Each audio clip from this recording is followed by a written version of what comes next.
number. Yes, it is. It's the magic number. What does it all mean?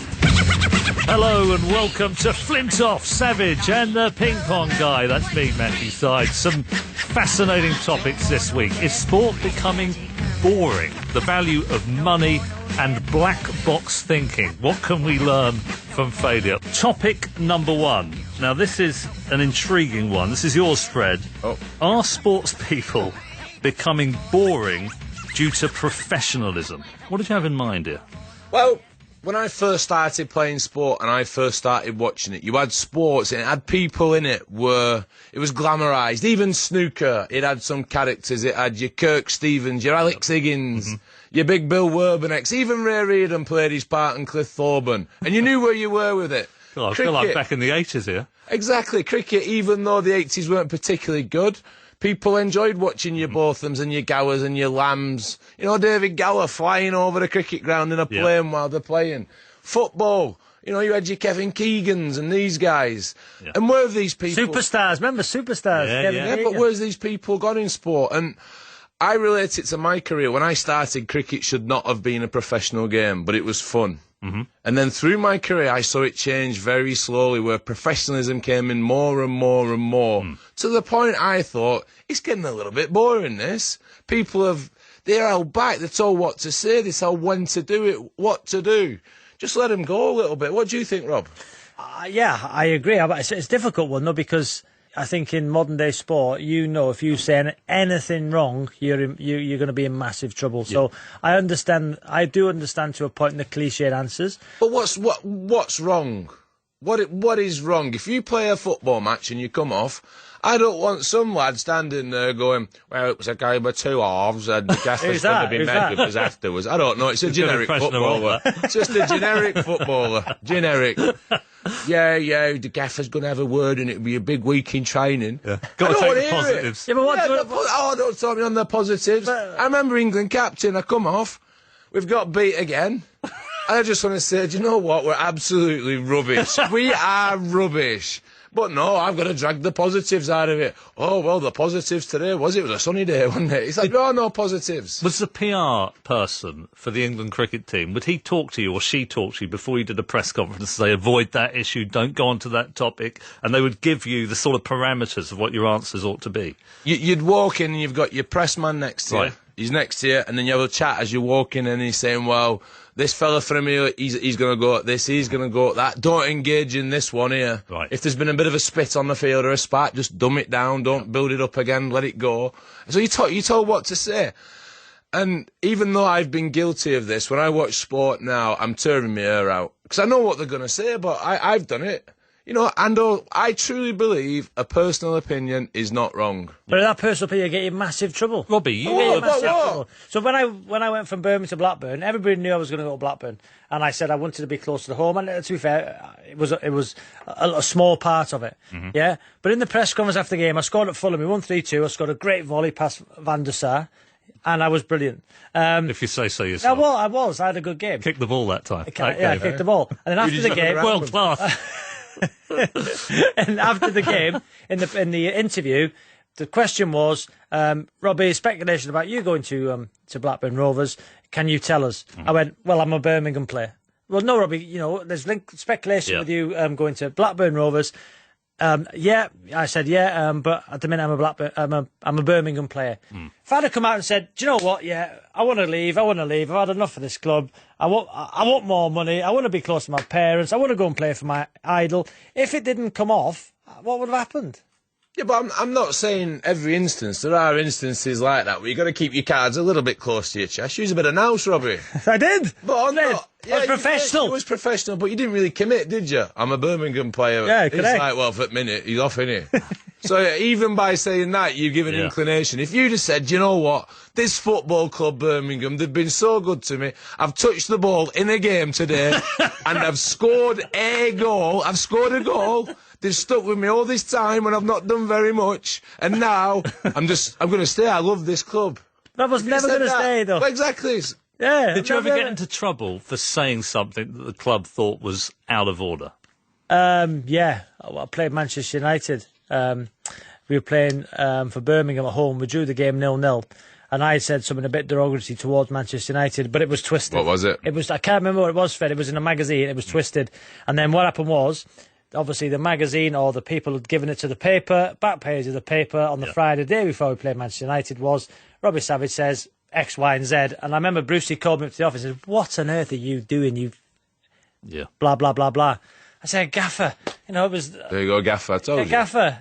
Do you mean I said I've said it, but it didn't... It's been Why twisted. did he... Sorry, go on, Rob. I'm jumping in. Yeah, it's been twisted. And so good job we drew that game 0-0.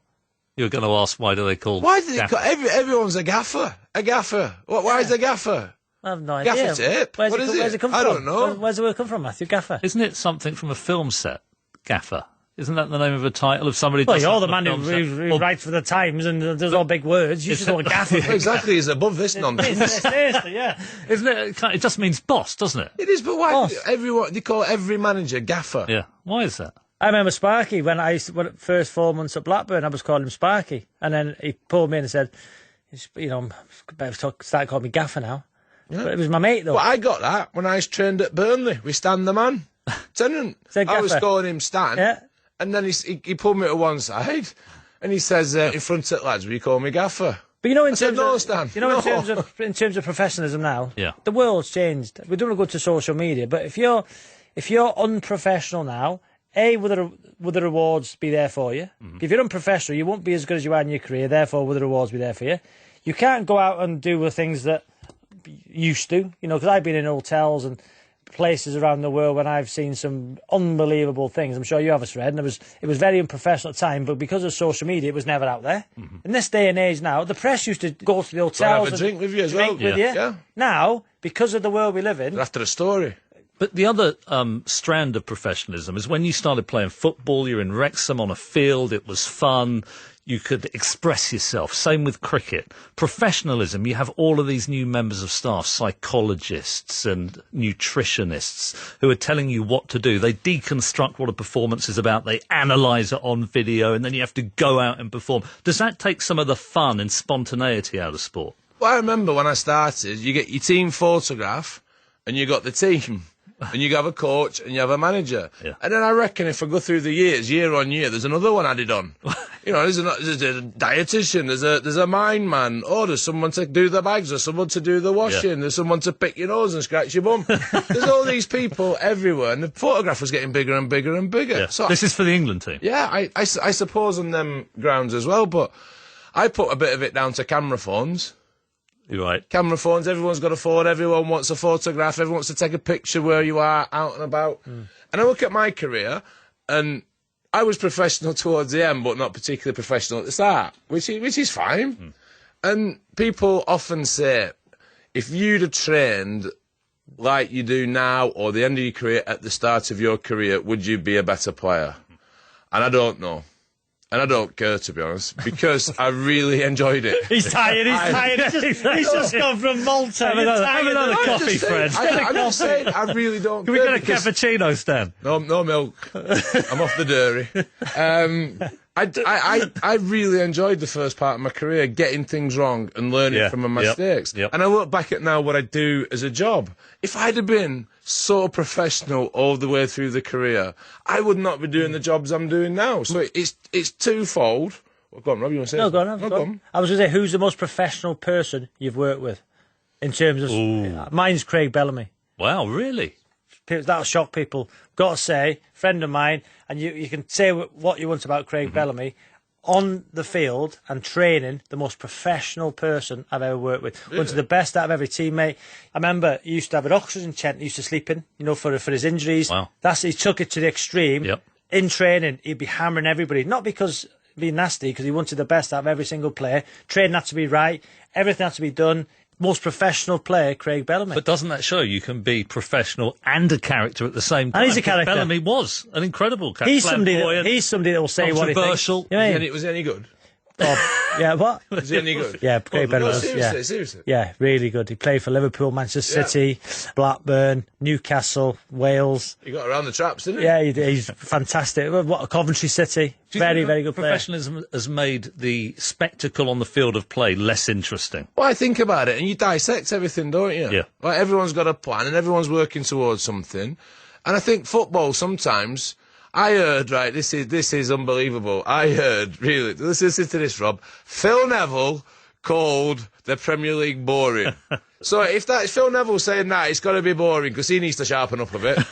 So Phil Neville says that. But is that because you have... He's a big listener to this podcast, Phil. He loves it. And he retweets it. Yeah, he retweets it. I like Phil. Do you know you talk about professionalism? Like Oh, amazing guy. Do you know, as a kid... Yeah. Phil Neville was professional. Yeah. I played cricket with him, and I've said it before, he was far better than me, an all-rounder, so pleased he played football than I could play cricket. Yeah. But even as a kid, you could see someone who's going to be very, very professional about what they did. He was fit, he practiced hard, unbelievable. But in football, Rob, don't you think, when Phil's saying the Premier League is a bit boring, is that because there's so many tactics and they break the game down so much that they just nullify each other? I think as well, because it's like United and people at the minute. Premier League is a business now, isn't it? When you get to 40 points, the consequences of getting relegated from the Premier League in this day and age is but I think terrible, it's unfair isn't it? to say. I mean, I think some of the matches that Neville referred to haven't been that dramatic. But if you look at the matches that are played this season, some of the incredible clashes, exciting football, and compare it with the 1970s and 80s. You can watch some of the old games on ESPN. I think football is still one of the best spectacle sports that you get out of any of them. I think it's unfair to say it's become overly tactical, overly deconstructed. I think the Premier League preeminently, far more than Italian football, there's still heart on your sleeves, passionate football being played. Yeah, I agree. I think it's been very, very good, and people will rate it to the Champions League. Yeah. You watch Real against Atletico, and it's a different level of football. And the Premier League, I think the level of the Premier League in terms of the 20 teams is the best. And you will get some games which are dull, which are boring, because teams are that scared about getting relegated. Teams are that scared of not getting the top four. But where's the Cantonas, the Vieiras, these guys? Where are they? Where have they gone, Rob? Oh, there's some unbelievable footballers today. In terms of characters, Well, I think Fred's you're on saying about that, but you've not named any. Well, Cristiano Ronaldo, Ibrahimovic, Pirlo, Costa, Suarez, Neymar, Totti, Tevez, Balotelli. I mean, Balotelli? He's a character, isn't he? There you go. Larger So than life character. Balotelli is Balotelli then? You're in Premier League. Yeah, but he was. He was, and you got rid of him. He's rubbish. But in terms of, you want people to say more and be more like, not you were when you were younger. He is a perfect example, no? Yeah. Balotelli. Yeah, the fireworks in his, you don't fireworks let off you in your bathroom or whatever, but in terms of what he says and how he was sliding through the airport security on his knees, like, you got to back it up a bit. I heard a story about him. His mum came over to stay with him, and she sent him out shopping. He came back with a Vespa and a trampoline. Seriously, that's the story. I heard. That's the story that's doing the rounds. Do you think Yeah, this now he's in word, France on his Vespa. this word brand has anything to do with why athletes don't like to say controversial things in interviews? They're worried that if they say something that alienates a certain section of society, they're going to be less important to a big brand to be associated with. Take Michael Jordan. He sells millions of pairs of shoes through Nike. He made $110 million last year. He retired in 2003. That's the power of his brand. But if he was to say, for example, something political, say he was to back Donald Trump, are any Democrats going to buy shoes associated with Michael Jordan if he has a completely different political opinion? Robbie. Oh, it's a bit overbad, this one, Fred. I like the way you've done that. Robbie, check this out. There was an election when was it? It was about 20 years ago, and a Republican senator called Jesse Helms, who was a borderline racist. They asked Michael Jordan to endorse the campaign to unseat him, and do you know what he said? He said, "Why would I do that? Republicans buy trainers too." I think it has a massive effect. I think that's why you find a lot of sports people, a lot of celebrities not too political, and they don't get involved in the bigger questions in society. And the ones that do are the ones like you see Lily Allen or someone at the minute who always has an opinion on everything, whether it's right or not. Yeah. And she just gets hammered by people. Yeah. So I think there is something in that. We saw with the Donald Trump election where all of Hollywood just got put back in the place, didn't it? Yeah. All these people are coming out saying, "Oh, don't vote for him, don't vote for that." And then I think everyone thought, you know what, we like you in films, just pipe down a little bit. Yeah, I don't vote for who we want to. I don't think I'm clever enough or, educated enough to know about that kind of stuff. One of the things, we mentioned snooker in the 80s. Yep. And sports like snooker are crying out for characters. Ronnie O'Sullivan, when he doesn't play, the game is a lesser thing. So true. You know, you've got the jester from Leicester, Selby. He's not really a jester, is he? Let's be honest. You know, Ronnie O'Sullivan is snooker. We see with darts. Darts, I'm sure them guys, in their own way, are very professional. They must Sure. practice and stand in front of a board and throw darts all day and walk all that way to the board and back. And the one thing, I think the appeal of darts is the crowd look at these guys, see normal fellas and think, you know what, if these guys weren't playing darts, he'd be sat right next to me here playing. Yeah. Cricket used to have that. Cricket used to have that charm, that identification from the public and the fans. so true. And That's so I think true. it's just going a little bit like football. And isn't that part of sport? We don't just watch sport to see the skills of the athletes. We want to know their backstories. We want to know their personalities. We want to know what this means to them. We don't And get that's to when- know them now, Matthew, do we? We don't get to know them. Okay, And it's tell me easier this. when you're retired to do what me and him are doing now, but it's harder. Do you think us, as journalists in the media, are partly to blame for that? Because when athletes are completely open and honest, your words can sometimes get twisted. Should people like me take some of this on the chin?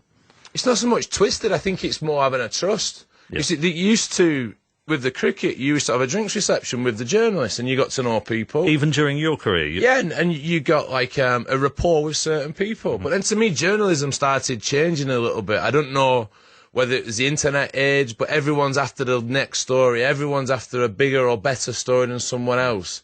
So journalists became, I think, competitive between each other. The moral compass changed a little bit, where they would write anything up. And I think players have become more and more guarded of not just journalists, but of the public as well, because the public now have got access, instant access to putting things out there. You know, you talk about journalists. When I played, they'd give you a list who's there, and I'd say, well, I'm not speaking to him, not speaking to her, because in the past they would have twisted something I've said. Right. So if you've got 10 journalists, I might say I'll speak to him, her, him, and her. 4. Oh, I'm just saying. I'm just saying, out of the 4 out of the 10. Did you get upset? Tell you what, if they twist your words, it might make sense.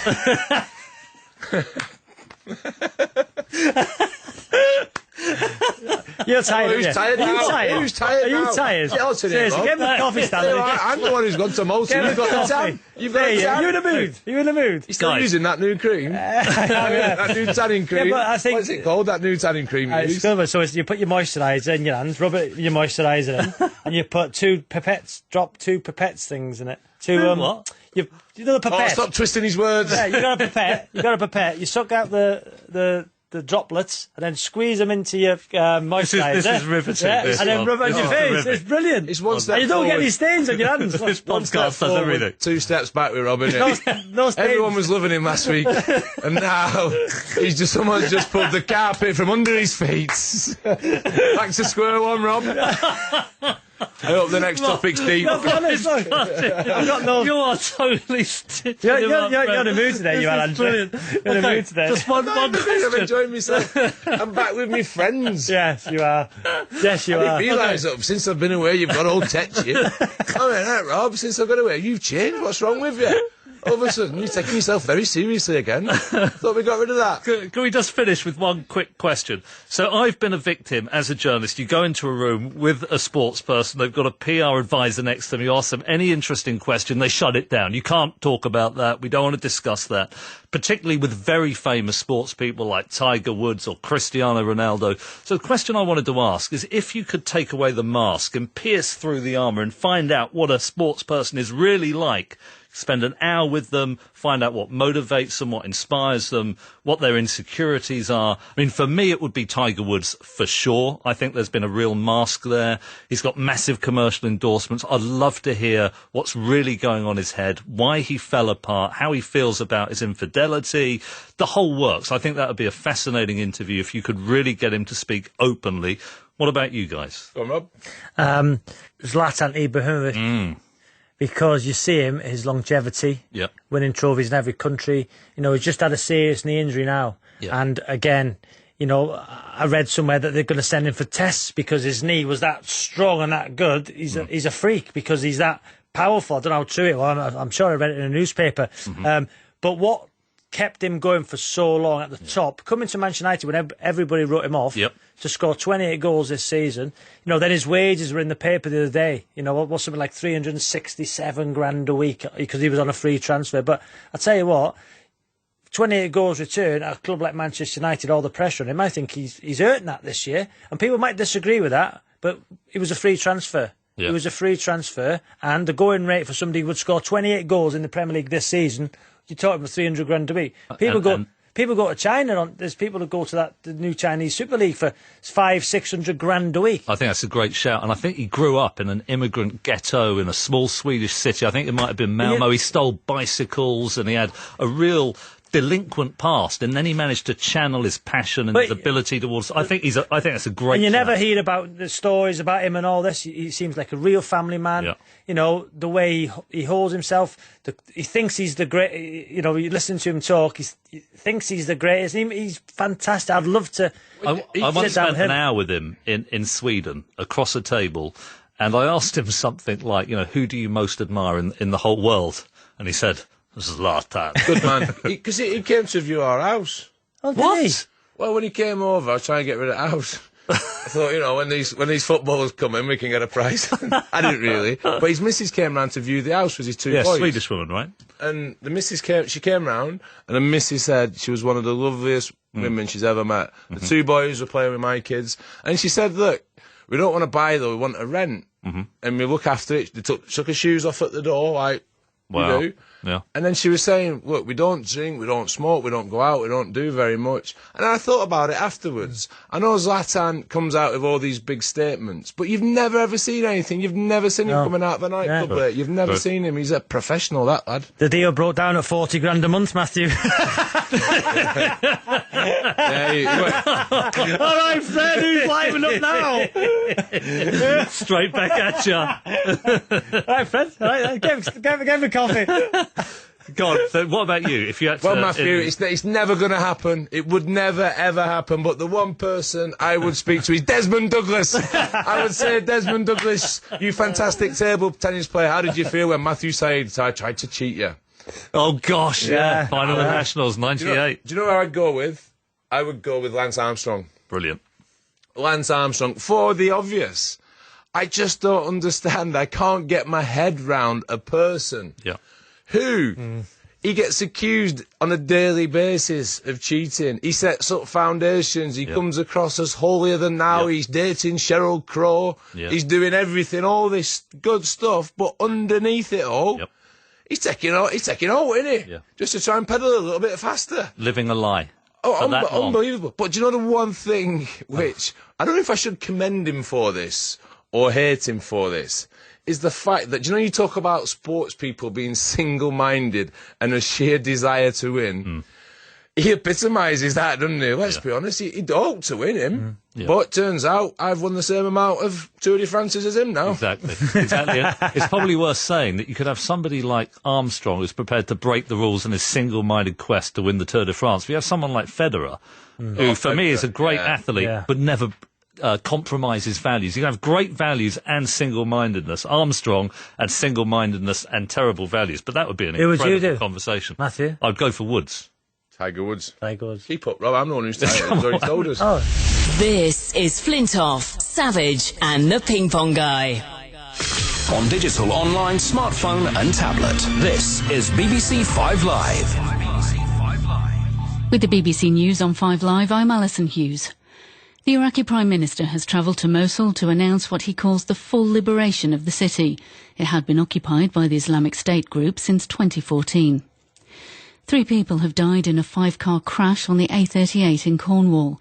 9 people were injured in the incident close to Landrake just after 11 o'clock this morning.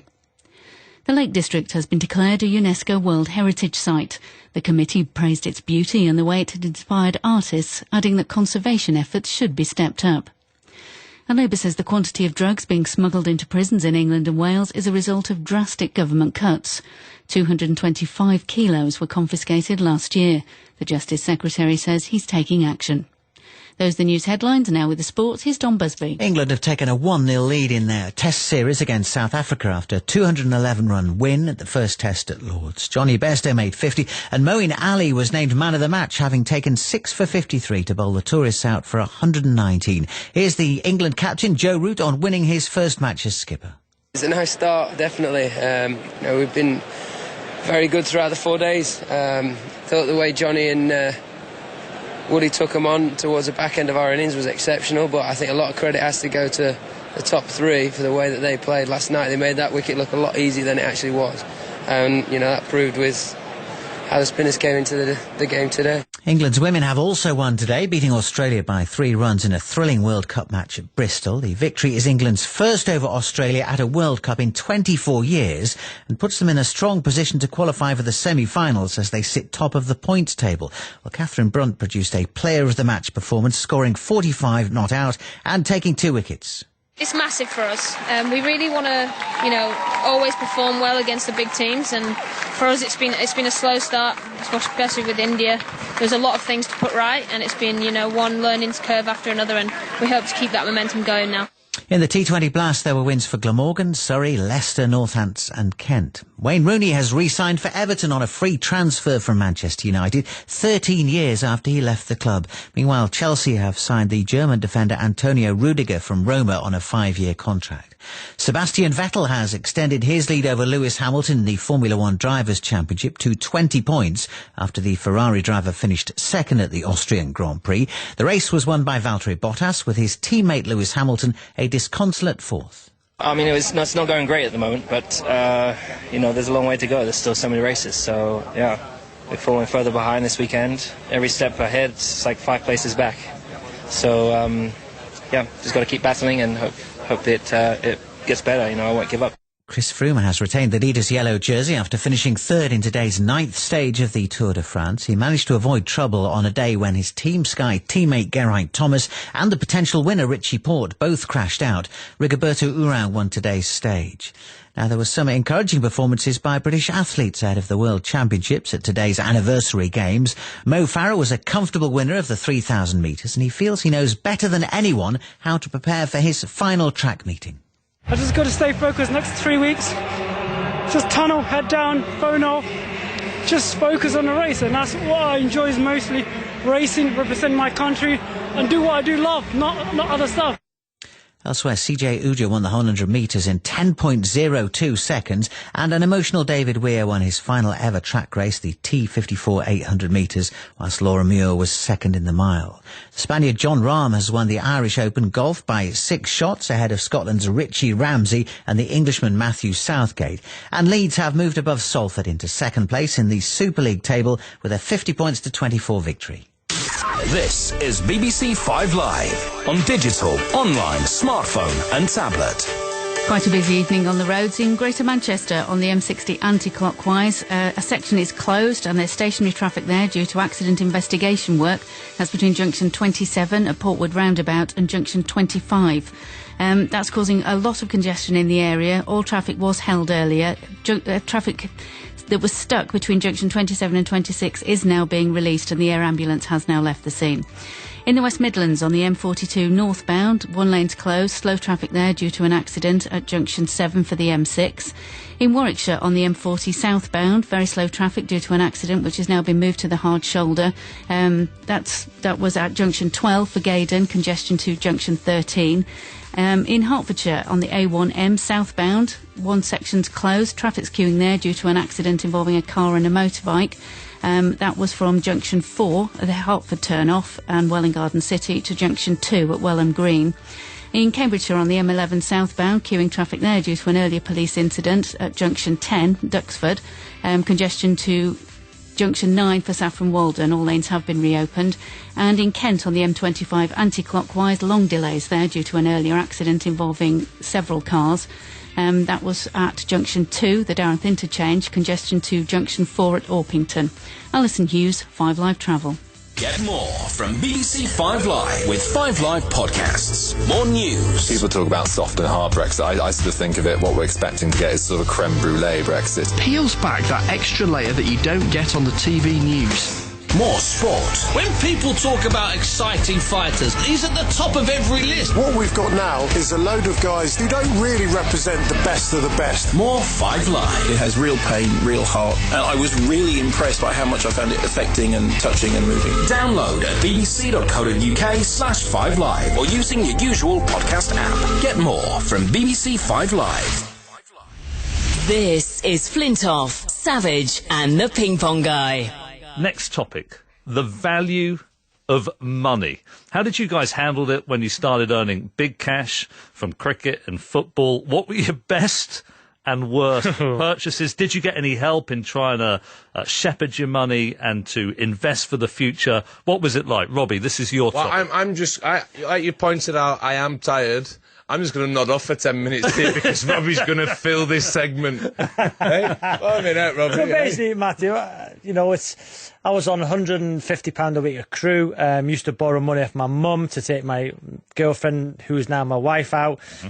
Borrowed X amount of pounds of her. When I signed for Leicester City, I think I owed her about 9 or 10 grand in the money I borrowed because she bought me a little car, borrowed me money to take my wife out. And so when I actually joined Leicester, I had nothing. I had to give her the 9 or 10 grand back. So when I went from 150 quid a week to 3.5 grand a week, the first thing I'd done was what? Wow, hang on a minute. How old were you then? I was 21, 22. 21, 22? Yeah. I was 150 quid a week accrue and then went to Leicester on 3.5 grand a week and a 50 grand a year sign-on fee. So 4 grand a week.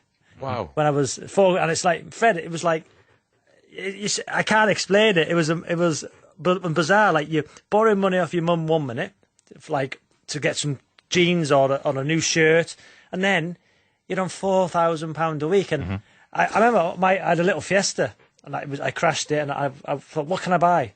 So I bought a pink Porsche. You did, hang on. You crashed it. I bought a pink Porsche. My mum tells a story. You went from a Fiesta to a pink Porsche. So when I signed for Leicester, I remember I signed for Leicester and I went there with my agent, my dad.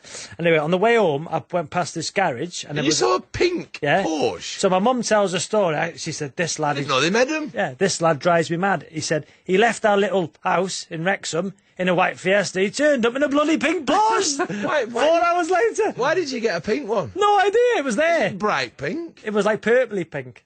Like a big purple pink. How much did it cost? Off Katie Price? No, it was about... it was a second-hand one. It was about 60 grand. Oh, whoa! Yeah. And but the thing is... I can imagine a rich shop. Here he comes, lads. Here he comes. It was, hey, we'll get rid of this to this. He's coming in now. That's Savage. He'll buy this. He'll buy this. And it was like, because I've now always loved cars, it was like, this is it. We're on finance. All my cars have always been on finance. I would never go and spend 100 and odd grand on a car and pay the cash. I've had finance like everybody else does, I think, don't they? Yeah. Yeah, so because when you're earning that much money, Matthew, and it's bizarre, it's the most bizarre thing. And listen, I don't want to be big-headed because I'm not. No. But when you've gone from having nothing, borrowing money, to going in shops where you can just say, I'll have that, don't look at the price tags. It's when you go to like the next level of money, which for me was quite a lot more in terms of when I played rugby in the Premier League. You don't look at things in the shop. I'll have that. My wife's completely different. She looks at prices. I'm back to where I was at the beginning now. Yeah. But when you're bringing home 70, 80,000 pound a month. Yeah. How much? Well, at times you're thinking of Premier League players in my day. You're bringing home 70, 80,000 pound a month. Money is just a different world. And so the first big paycheck, you went out and bought a pink Porsche. Yeah. As your salary what did he say? What did the lad say when you rock up in a pink Porsche? What do you think? Who's this clown here? Who's this fool? No, before the Porsche. But it blew up the same night. I bought it. What, the Porsche? Yeah. Oh, that was a bonus, wasn't it? You got rid of it. It blew up. The engine went in the first night. I had it. Incredible. But never mind. So they did see you coming. Yeah, they did. Matthew was asking him what. And then after that, your salary was pretty stable. Then it went up again. Yeah. What happened to your spending? Your holidays get better. Say your holidays get better. Your car gets better. So give us an example of holidays. So where would you have gone? So, for instance, you would go to... I like Portugal. But not in terms of the level. The same places would be the same, but you'd go for a better room. Yeah. And you'd go for... maybe on the plane, you'd go economy, you'd go business class. No, I think, what are you looking at that for? I'm just being honest here. No. Not because you have to. But on the long haul ones, then you would when you have kids, have a bed to sleep on the way home. It might come across as big-headed, but I did it because I could. Yeah. Do you know what I mean? And one point where I bought a boat. A boat? A rowing boat? No. A rowing boat? Like a big one. What big boat? Like a yacht kind of thing. So you had a yacht? How much was that? So let me tell the story. Where did you keep it? Exactly. You're one of them where you're on path and it was in water. Can I just say that I was very, very fortunate. Very fortunate. But it's when you go from having nothing to having money, which you can only dream of, at a level, you're thinking, wow, I can have anything. So, remember, we used to go to Abersock. That was my wife's holiday, to have Abersock every year. You said they got better. You've gone to Wales. Oh, it's beautiful. We used to go to Prestatyn. Never been. It is nice. Cheshire-on-Sea. We used to go to Prestatyn. My nan had a caravan. Yeah, my grandparents lived there for a long time. Yeah, Prestatyn, which was great. So anyway, bought a boat. Did you buy a hat and a blazer? Did you get all the gear and a pair of deck shoes? I bought shoes, yeah. I tied my jumper around my shoulders. Oh, yes. Do you have a cravat? No, but the jumper. You would now, wouldn't you? I would now. So, went to Abersock, had a little 19-footer, so I could go there the weekends, get the dinghy on the back and the rubber ring and tow my mates and try and get them off. Then I went to like a 25-footer. What were you? What? Seriously.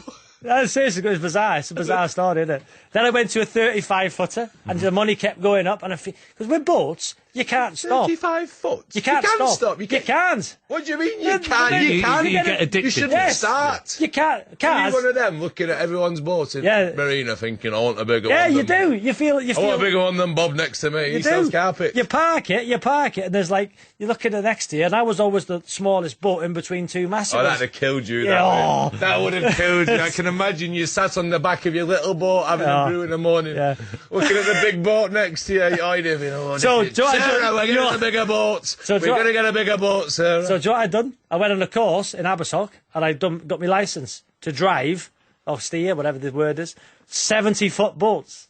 So I bought a 60-footer. How much was that? $500,000. What? $500,000. What? Yeah. How much were you earning at the time? $500,000. I was probably earning about 35 grand a week. So 2 million a year. But it was on finance. It was paid, it was like a mortgage, it was 4 grand a month. So when you're bringing home 80, if you're paying out 4 a month, you're still left with 76, aren't you?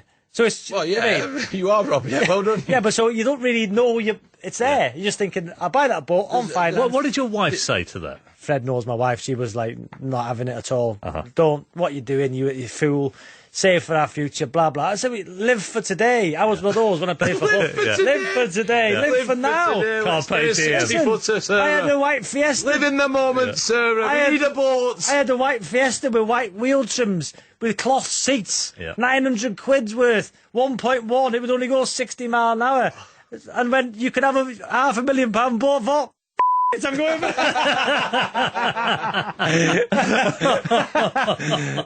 thought I'm going for it. Why not? So I remember I went down with my PA Tricia. You know Tricia. So I'm thinking, right, I'm going to get this big boat. Right, I'm going to buy it. So we go on the boat at the back of it. He's showing us around. Had 2 bedrooms, kitchen, lounge.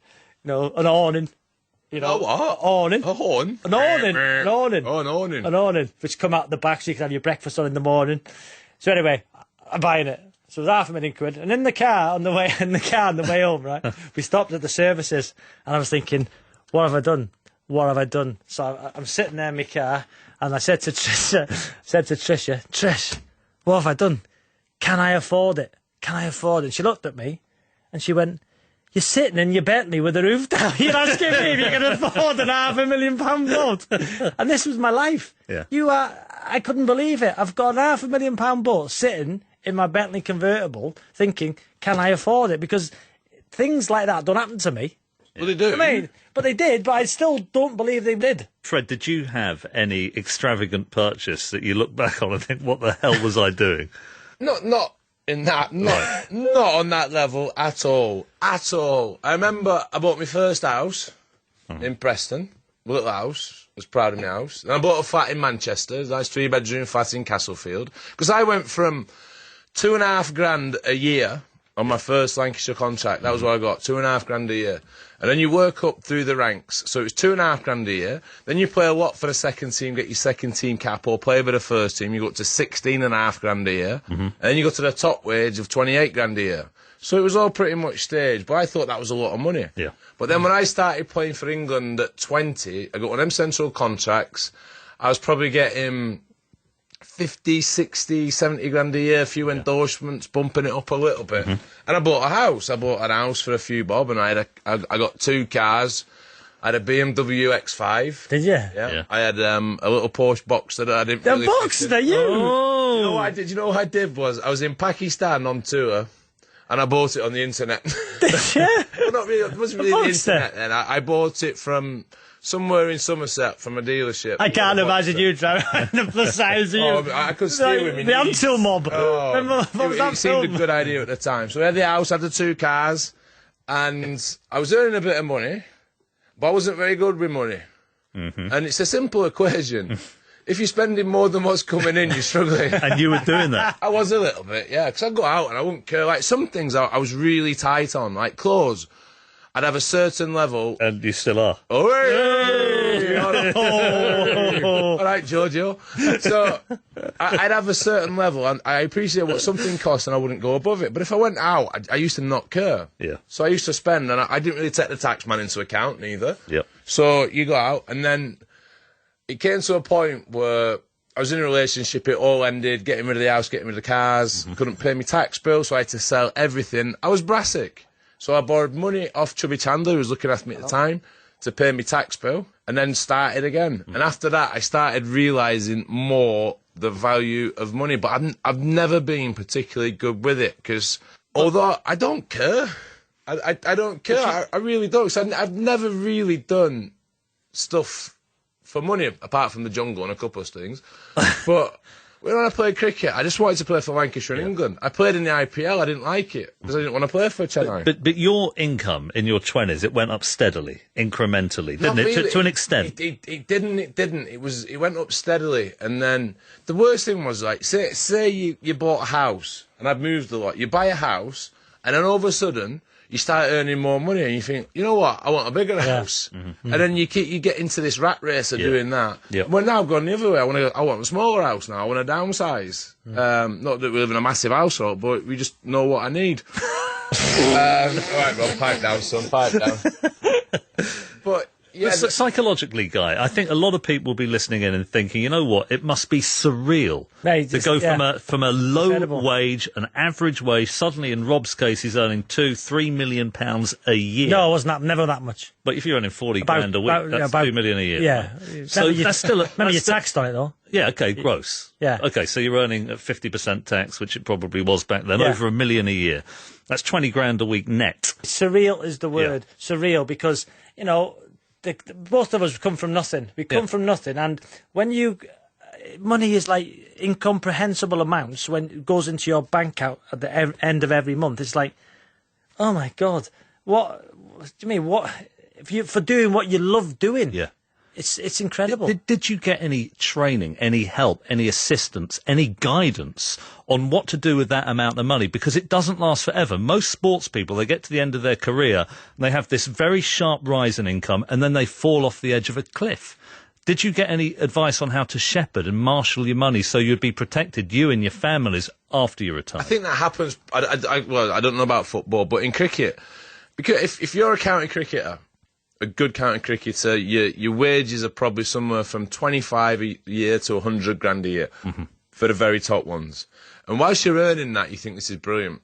You keep earning this money and you think it's going to last forever. Sense and everything's telling you it's not, but you don't really prepare for it. And there's so many of my friends that I played cricket with, and I feel bad at times and I feel lucky as well, the fact that I managed to work after and keep going all right. Where some of my mates, they've not got jobs, they've not got work, the pressures that must be upon them and their families, because a lot of them are taken out of education, they're taken out of school at 16, 17, not use the time off in the winters as wisely as they could have done looking back, where they could have trained, they could have done something else. And there is that, one day you're getting paid, you get a regular wage. I found it. You know, you get your regular ECB wage and then one day it just stops. Next topic, black box thinking. And this is about how the most successful individuals and institutions are the ones that know how to fail well. And the title comes from the black boxes in aviation. Whenever there's a crash, it's a tragedy, people lose their lives, but they have these two indestructible black boxes on every single commercial aircraft. One records the electronic data, the other records what's called the ambient sound, so you can rescue the boxes from the rubble of the crash, figure out what went wrong, so reforms can be put in place so the same mistake never happens again. So they're constantly learning from their mistakes, and that's why the accident rate for major airlines is last year one crash for every 8.3 million takeoffs. To me, that is a powerful model of how we should engage with failure, confront it, interrogate it, and learn.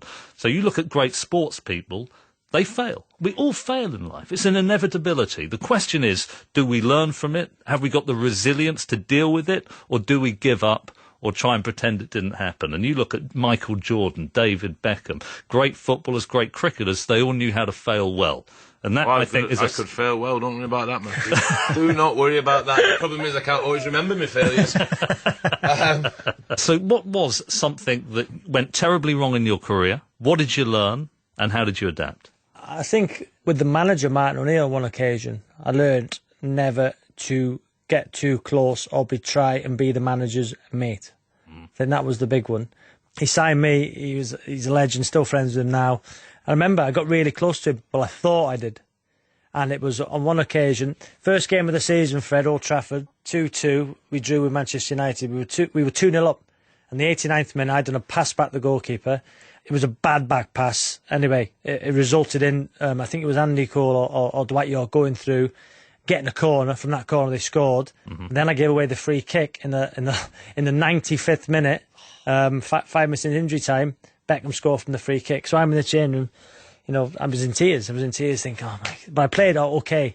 Anyway, nothing more was said. I was apologising to the boys. And then about 6 months later, I'm on the team bus. So I was opposite the gaffer, Martin O'Neill. He's telling stories. And Martin's stories, he's a very intelligent guy, loves all the law stuff and criminal stuff. And he's telling one of the stories. So I thought, right, I'm close to the gaffer now. I'm getting on really well with him. So I went... and nodded off. As a joke? As a joke. Oh, well, wow. Seriously. No. That was it. That was Wait, it. he went off, did he? Oh, seriously, he absolutely embarrassed me in front of the old coach. He started rubbing his eyes, going, oh, sorry, Gavin, 2-2, Man U. Mate, seriously, I felt so small.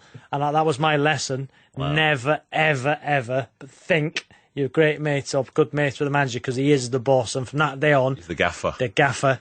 Never did I ever, ever try and be friendly in that way, take the mick out of a manager in front of people, because it backfired. I remember when I was young, when I was about 20, actually 19, I was playing for Lancashire second team. I should have been in the first team. I was having a bit of a stinker. I got caught off an off-spinner mid-on, played a shocking shot, came in, and I was never like a big tantrum one. Like some lads, when they get out, throw massive tantrums, and they throw everything, and they kick their helmets, and everything's going off. Like, in my head, I was thinking, oh, what did you do? But I never really kicked off. But then this one time, I came in, I booted my helmet across the dressing room, I threw my gloves, I threw my bat, and sat down, got up, and just punched out straight with my right hand, and then, just punched the wall. Right? And then I was on the toilet, and I had my head in my hands, and then I thought, hang on a minute, my hand's a bit sore here. And I've looked at my hand, I've got this massive egg on my hand. Oh. And I thought, that doesn't look good. So I had to go and see the coach at the time, Ozzy Peter Sleep. So I lied to him. I said, Sleepy, I got hit when I was batting today. I think I bust my hand. He says, oh, you got hit when you was batting, did you? I says, yeah. I think just took one on the hand, and I think I bust my hand. So I had to go to hospital, got x-rayed. I broke one of my bones in my hand. I had to have my hand pinned. I was in for 6 weeks. I had a pin coming out my hand. And then that night, I went to Sleepy's room and knocked on his door, and I says, you do know I punched the wall, don't you? He says, yeah, I just hoping you'd tell me. And then I had to go and tell Bumble. Bumble was at Lancs, and Bumble was so good to me and looked after me. And I'd built it up in my head. I think he's going to kick off at me. He's going to go off at me. I just really don't want to do this. And I went up. He said, Andrew, you all right? I said, no, Bumble. Oh, sorry, David. I said, I broke my hand. I punched the wall when I was out. He just looked at me. He goes, that was stupid, wasn't it? Walked off. And it was the worst thing he could have done. Yeah. It was horrible. I wish he'd have shouted at me or something. Because I just got this sense I've let the fella down. You know, I've let him down. It was awful. How would you relate that then to parents out there, Matthew, who are their kids, or kids out there who want to be a sportsman of any level and they keep making the same mistakes? How would you relate black box thinking to parents and to the kids out there now? I think this is massive for parenting because the amount of children who try something new, you know, they play like the violin and they're not immediately playing fantastically, or they're doing maths in a classroom and they're not solving the problem and they assume, I'm not cut out for this, I haven't got the right kind of brain, and they give up. What we want in young people is resilience, the capacity to have those challenges, those failures, their setbacks, and to say, you know what, I'm going to learn from that. I'm not going to give up. That, you know, West Point, the military training academy in the United States, unbelievably tough to get through. And they had this score of people's talent, you know, how strong you are, your grade point average, how good your reasoning is. Then they had a 5-minute questionnaire that just got their grit, their resilience. Do we persevere when we hit difficulties? The questionnaire was a better predictor of who got through the West Point Training Academy than that complex matrix of how strong they were and how bright they were. That's what we want in our young people, the soft skills. The thing that you can't really see that Beckham has, that Michael Jordan, here's a quote. Soft skills, what do you mean? You know, like something that's more difficult to see, a psychological quality that tells you if you're hitting difficulties, it's not a reason to give up. Jordan said, I've missed more than 9,000 shots in my career. I've lost almost 300 games. I've failed over and over again in my life, and that's why I succeed. And I think that you interview any great athlete, any great scientist, any great inventor, you find that they have had real tough challenges, but they weren't prepared to give up. Is that why, then, I'm not putting myself in that bracket, don't worry, is that I can remember all my failures far clearer than any successes. I can tell you how I got out pretty much every time I got out. Right. I can't tell you I can't tell you how many runs I've scored, how many I got. Fred, I've got to tell you, I've interviewed Jack Nicklaus and Jackie Stewart and so many of the great sports people. They're exactly the same. You know, Robbie just remembers his handful of good games. See, my biggest... Who was it? Mark and Zola? My biggest failure, and I suppose where I could relate black box thinking to, was getting released by Manchester United at 19. That was an opportunity where I could have been one of those guys in the pub, or you see in the street saying, do you know what, I could have been a footballer, but I had a bad knee. Yeah. I had this, I had that, I had too many pints, I went that, I chose that way. I could have been one of those people who sat there, drinking a pint of lager, and saying, yeah, I was a good footballer, but do you know what? No, Rob, do you know what, Robbie? I didn't, what? You couldn't have been one of those people. Yeah. No, but... You couldn't. No, you couldn't. No, you couldn't. No, I suppose I couldn't, no, because you've said, and we've acknowledged, that you're not like that. No. You're not. You got every bit. And how many Premier League games do you play? 346. Robbie, I think you're right. You are such a great example of a resilient person. You don't want to make excuses. You don't want to say what could have been. You want to be totally intellectually honest when something went wrong and you think, how could I do better? You said in like 2 podcasts ago, you have no regrets because you maximised your ability. You train hard. You went to bed at the right times. You learned when things went wrong and you adapted as a consequence. But you still get it now. You know, if I go home to Wrexham, or I'm not sure you'll get it, Fred, but that person, I could have been, you know, he wasn't that good. Yeah. I could have done what he done. All he done was run around and tackle a few people. My face didn't fit. I could have, my face didn't fit, you know. The coach didn't like me. I hurt my knee. And to be fair, there will be some people who suffered major injuries and, you know, couldn't do it. But for every person I've heard saying, I could have done what you done, you know, I was better than you, but I didn't, my face didn't fit. It's a perfect example of your openness about your mistakes. Yeah. We're getting back to resilience, and you talk about kids learning the violin. It's them parents at assembly need resilience. I've never heard a good, one yet. Never heard a good one. Or a trumpeter. On the parent thing, never give a kid I know we've trumpet. done this before, right? But on the parent thing, I've seen such a great picture on social media at the weekend. I'm just going to find radio. This Rob, it doesn't really. It doesn't. But you two just keep. You have to describe it well, aren't you? I'll describe it well, right? So this was a picture that actually Michael Vaughan put on his Instagram page. It was a picture a local kids coach put on the side of the pitch. It said, please remember, these are kids. This is a game. The coaches are volunteers. The referees are human. This is not the World Cup. Yeah. I think that was absolutely brilliant. I just think that if we're going to have kids who are resilient, we've got to equip them with those qualities that I've been describing. And I think it is the hallmark of the greatest athletes. They have the capacity to hit the setbacks, to hit the challenges, an inevitable part of life, and they have the strength of character to see it through. Guys, thank you as ever. Goodbye. This is Flintoff, Savage and the Ping Pong Guy.